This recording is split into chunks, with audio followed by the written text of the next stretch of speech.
Okay. ನಮ್ಮ ಹತ್ರ ಮಂಡ್ಯದ ಗಂಡು ಬಂದಿದ್ದಾರೆ.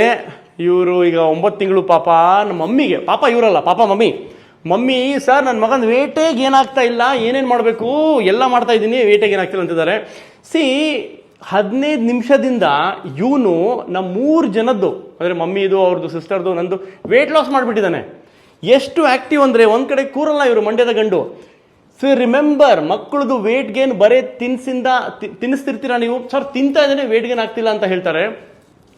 ಕ್ಯಾಲರಿ ಬರ್ನಿಂಗ್ ಆಕ್ಟಿವಿಟಿ ಅಂತ ಹೇಳ್ತೀವಿ ನಾವು. ಏನು, ಎಷ್ಟು ಆಕ್ಟಿವ್ ಇದ್ದಾನೆ. ಈಗ ಆಲ್ರೆಡಿ 9 ಮಂತ್ಸು, ಇಲ್ಲಿ ನೋಡಿ ಬರಿತಾನಂತೆ, ಕ್ರಾಲಿಂಗ್ ಮಾಡ್ತಾನಂತೆ, ಆಲ್ರೆಡಿ ನಿಂತ್ಕೋತಾನಂತೆ ಸಪೋರ್ಟ್ ಜೊತೆ, ಫುಲ್ ಆಕ್ಟಿವ್ ಇರ್ತಾನಂತೆ. ಇದೆಲ್ಲ ವೇಟ್ ಲಾಸ್ ಮಾಡೋ ಆಕ್ಟಿವಿಟೀಸ್, ಕ್ಯಾಲರಿ ಬರ್ನ್ ಆಗುತ್ತೆ.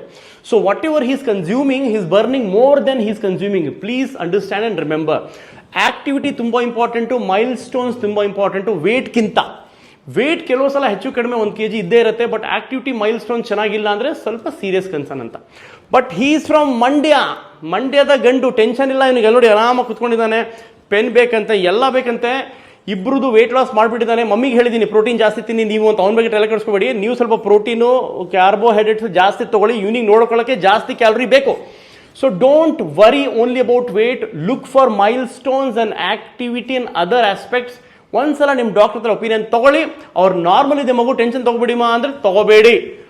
ಇವ್ರ ಮಾತು ಕೇಳಬೇಡಿ. ಪಬ್ಲಿಕ್ ಇದಾರಲ್ಲ ಅಕ್ಕಪಕ್ಕ, ಅವರೇ ತಲೆ ಕೆಡಿಸೋದು. ಅವ್ರ ಮಾತು ಇಲ್ಲಿ ತಗೊಳ್ಳಿ, ಬಿಟ್ಬಿಡಿ ಆಯ್ತಪ್ಪ. ನೀನು ಯೋಚನೆ ಮಾಡ್ತಾ ಇದ್ದಾನೆ ಪೆನ್ನಲ್ಲಿ ಏನು ಬರೀಲಿ ನಾನು ಇವತ್ತು ಅಂತ.